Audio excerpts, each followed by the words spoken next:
You're listening to Succeed, Just Let Go, a podcast that'll change how you think and change your life. I'm Willie Horton and I'm a psychologist, been helping people change their lives since 1996. Broadcasting from the French Alps, and delighted to have you along. Let's take this week's step in the right direction. I recollect many years ago standing up in front of a group of business people in a hotel one beautiful spring morning in London. I was the guest speaker at some breakfast or other. I can't remember the details, but what I do remember is that halfway through my presentation I was interrupted by somebody who said, "Hold on a minute, you are making a load of assumptions here about how the normal mind works, and you're generalizing." And I said straight back, I said, yes, I would agree with you absolutely. I am making generalizations here. I am generalizing because obviously not every single person on the planet is crazy. But I'm not making any assumptions. Every single thing I've said this morning to this group about how the normal mind works is backed up by years and years, decades of cognitive psychology, behavioral psychology, and now more recently, neuroscience.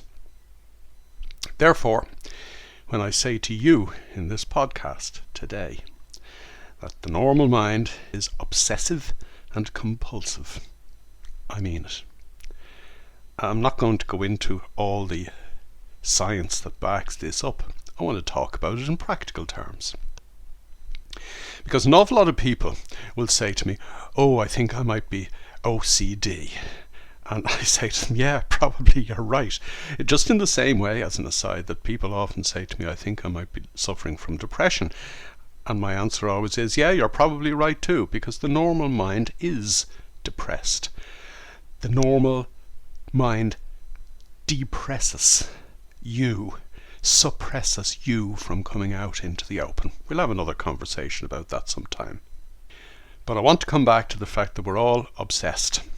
We're all obsessed, first of all, with pleasing other people. The number of times people have said to me, "I wish I could say no." And when you dig a little deeper, they're afraid to say no because they like pleasing other people, or they're afraid not to please other people, or they're afraid that if they said no, other people wouldn't like them as much, or other people might look askance at them. But the fact is that they're obsessed not so much with pleasing people, they're obsessed with the approval that goes with or comes from pleasing people. Most people, and I'm quoting Tony DeMello on this, and if you're interested you might go and look at his book Awareness, published many years ago at this stage.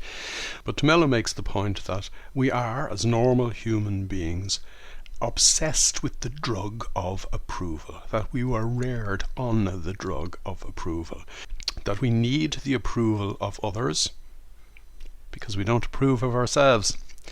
Now, you know as well as I do that most people will say at some point or other that their self-esteem isn't as high as it should be, their self-confidence is lacking. Sometimes there's a little bit of sprinkling of self-doubt in there as well. And most people aren't absolutely 100% happy with themselves. I've never met anybody when, on having asked them the question, "Are you completely happy with yourself?" Nobody ever answers yes. And if they do, they're probably lying. Because none of us is perfect, but most of us think that we are an awful lot less good and less deserving and less wonderful than we actually are once we let ourselves out, once we get rid of that suppression or depression that I mentioned a moment ago. But the fact is that we're obsessed with the approval of others. We actually need it, we're addicted to it. How much easier would it be to sail through life if you dropped that obsession? How much easier would it be day to day if you could learn, when appropriate, to say no? Actually, I'll rephrase that. If you could know when appropriate to say no. Because the more you let your inner self out, the more your inner self will say to you, no, you shouldn't say yes in these circumstances. Perhaps you're already stretched, perhaps the request is unreasonable, but for a whole variety of gut instinctive reasons, you should say no here. And the other point about it is that people, even when they come to the conclusion that they should say no, are afraid to say no, because again, they are afraid of hurting other people's feelings or diminishing their standing with other people. It all boils down to the same thing that I mentioned a minute ago, our obsession with this drug of approval. But when you let yourself out, when you get rid of that suppression or depression that is foisted upon us by our own thoughts, or at least the thoughts about what people did to us and for us when we were young and impressionable. When you begin to let yourself out, when you begin to rise from the ashes of your own suppression or depression, you can begin to not even overcome these obsessions, because there is no obsession. The obsession is only born out of thought and thinking about what other people might be thinking about you, bearing in mind that that is a wasted exercise as well, because other people aren't thinking about you, they're thinking about what you think of them. So we're always a million miles removed from the reality of knowing when to say yes, the reality of knowing when to say no, and the reality of knowing how to say no. You see, the more you free yourself, the more you know what the right thing is to do and what the wrong thing is to avoid doing. And there is no longer any discomfort, or as somebody said to me a couple of years ago, squeamishness about saying no when saying no is the appropriate thing to say. Our addiction to the approval of others evaporates the more we let our inner selves out, because the more our inner self becomes evident to us, the inner self beyond our thought, the more that becomes evident to us, the more we begin to understand how complete we are ourselves, how wonderful we are ourselves. As an integral part of the universe in which we live, of course, we are wonderful, we are amazing. But the more we realize, the more we know, the more we actually feel how amazing and wonderful we are, the more we don't need the approval of others anymore, because we approve of ourselves. We become comfortable in our own skins. And that is what one of my clients calls liberation. How do you liberate yourself? How do you liberate yourself from your own fears?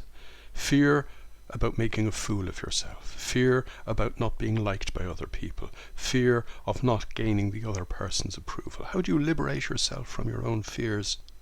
Well, fear is just a thought. The only real fear there is in this world is the fear of being confronted by something that could kill you. A building falling on you, a plane flying into a twin tower, a tiger leaping out in front of you, being involved in a serious motor accident. That fear is primal. It is fear of not surviving. But all other fear, or what we call fear in this life, isn't fear at all. It is only an emotion born of thinking too much about something that we shouldn't be thinking about at all. Fear of success, fear of failure, fear of not being liked, fear of being lonely, and indeed loneliness is a thought as well. We might come back to that at some other point too. But the point is that we liberate ourselves from these imaginary fears. They're imaginary because they're just created by and fueled by our own thoughts. We liberate ourselves from this fear by changing how we think. And we change how we think by drawing our attention away from the thoughts that generate these false emotions within us. And we do that by turning our attention to the reality of the present moment. This in actual practice is the power of meditation. Meditation is, at its most basic level, an exercise in paying attention to the present moment. in becoming mindful. Mindfulness, as defined by the University of Massachusetts Medical School and indeed by Buddhism, is deliberately paying all of your attention to the reality of the present moment non-judgmentally. Non-judgmental is the bit where you take your own thoughts out of the equation, because otherwise you'll start judging a situation based on your own thoughts and judging whether you're up to dealing with the situation based on your own thoughts of the situation and based on your own thoughts of who you think you are. That's what gives rise to stress. That is what gives rise to fear. That is what gives rise to our freezing on the spot and making life far more difficult for ourselves than it might otherwise be. But let's come back to the key theme of today's podcast. That we are obsessive compulsive, we're impulsive, we're driven by the impulses of our automatic pilot. It's how the normal person makes it through the day.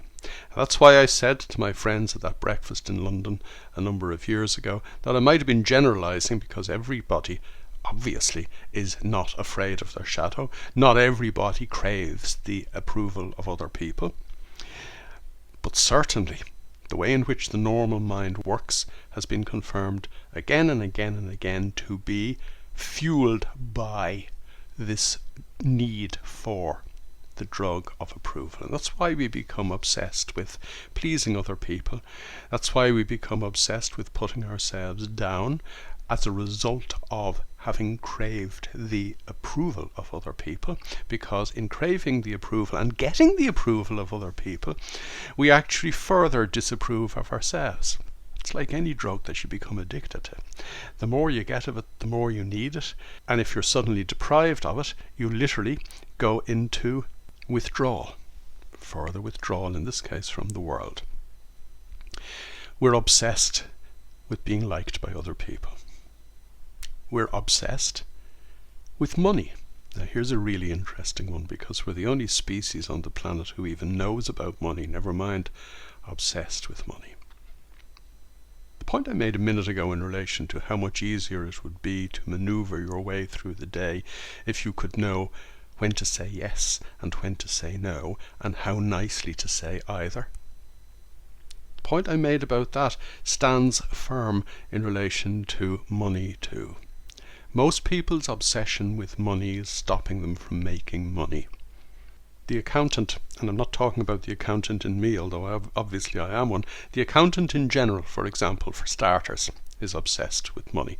And I'm sure there are accountants listening to me, if there are, I make no apology for what I'm about to say, because I stood up in front of a large group of accountants a number of years ago, again at a breakfast. It was a different breakfast, but it was just for accountants, and I stood up in front of them and said, what if I told you that in becoming more focused, you could charge your clients twice the amount of fees that you're charging them now and work half the amount of time? I had their attention straight away, for the simple reason that accountants charge by the hour or the quarter hour or half hour. Then they bill their clients. The client always says, you billed me too much, and then they reduce the amount of their fee so that they end up getting paid. That's basically how the accounting profession works. But half the time they spend working on their clients, they're not working on their clients, because, and this is me not making an assumption, this is a fact, because the normal mind tries to do what it needs to do through a fog of thought. And all kinds of thoughts come into the equation. A really simple one, it's Monday and I'm down. So it's going to be harder to work today and I'm going to end up getting less done. And that, because you think that way, ends up being a fact.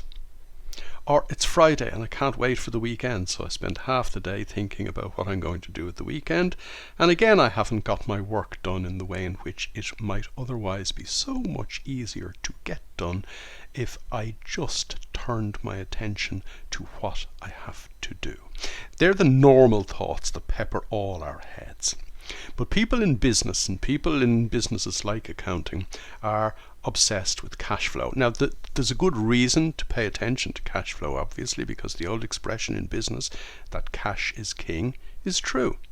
It doesn't matter how many assets you have. It doesn't matter how many sales you have. It doesn't matter how many customers you have. If they're not paying you, you're out of business. I was talking to somebody a couple of days ago. I'd asked them whether or not they were stressed, or to rate themselves 0 to 10 in relation to how stressed they are. And the reply I got was, I've been in business working for myself since 2000, and as a small business person, he said to me, you know what it's like to be stressed. No, I don't. I know what it is like to pay attention to my cash flow, but I'm not obsessed with money like most people are. Now, you might say to yourself, that is a really judgmental thing I have just said. But in my experience, every single person to whom I have ever spoken initially had the financial cart before the horse. Somebody said to me a couple of days ago, I'm all over the place now trying to figure out how to build my 6-figure business. Why couldn't they simply focus on building their business rather than on building a 6-figure business? Because if they did the right things to build their business and did them to the best of their ability, without this obsession that it has to be a 6-figure business, it might end up being a 7-figure business. Many years ago, I met a potential client. He turned out not to be a client. I was asked to meet him by somebody else with whom I worked at the time.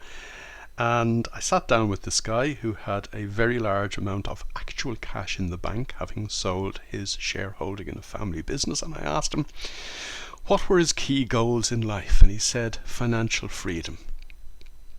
And I said, you don't need me, you need a psychiatrist, not a psychologist. Because with that money in the bank, you're craving what? Financial freedom? This finance thing is another one of our obsessive compulsive disorders when we use our minds normally as normal human beings. People talk to me about, I need to have a big pension pot in place. And I keep saying to them, no, you don't. What you need is access to cash flow, which is the point I made a minute ago. Access to money. You don't need a big pension pot. You need access to enough money. And you see, there's another problem with people's obsession with money. Enough is never enough. But how would it be if enough meant that I have enough to do all of the things my heart desires, so that I am happy enough and healthy enough to move through life effortlessly? It's a different definition of enough. Ally that definition of enough with what we talked about a few minutes ago in relation to doing the right thing and not doing the wrong thing, and your life would become so much easier. What if you went about your business without thinking about the money, but instead thinking about doing your business to the very best of your ability? What if you talked to your customers as people whom you want to delight, rather than saying to yourself, I need X amount of revenue from these customers? What if you took money out of the equation altogether, knowing that if you do the right things, you will always have enough? The enough that I mentioned a minute ago. I have a very good friend who, when I met him first, was head of treasury for one of the largest corporations on the globe. He was moving around $8 or $9 billion every day in treasury. And over dinner one evening he said to me, I reckon, he said, and most of my friends in this business reckon as well, that about 95% of the money in the world doesn't exist. It's just flickering lights on a screen. And most of the money that is supposedly moving around markets never moves anywhere. It's all an illusion. It's all imaginary. But it's an obsession. Now, I made this point to a group of farmers that I was talking to online a couple of weeks ago, and one of the people on the call said to me, That's all very well and good, but what if I don't have enough money in the bank to pay my bills? And a number of other farmers on the call said, have you ever run out of money? None of us has ever run out of money. I don't know anybody who has ever run out of money.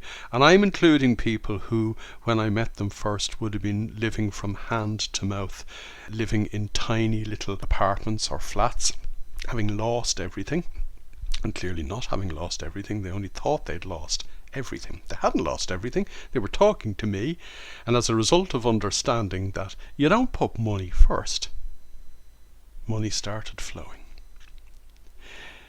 This obsession that we have with money gets us into all kinds of trouble. First of all, people make awfully stupid decisions when it comes to money. People invest in things that they know in their heart and soul are too good to be true, and then discover they were too good to be true.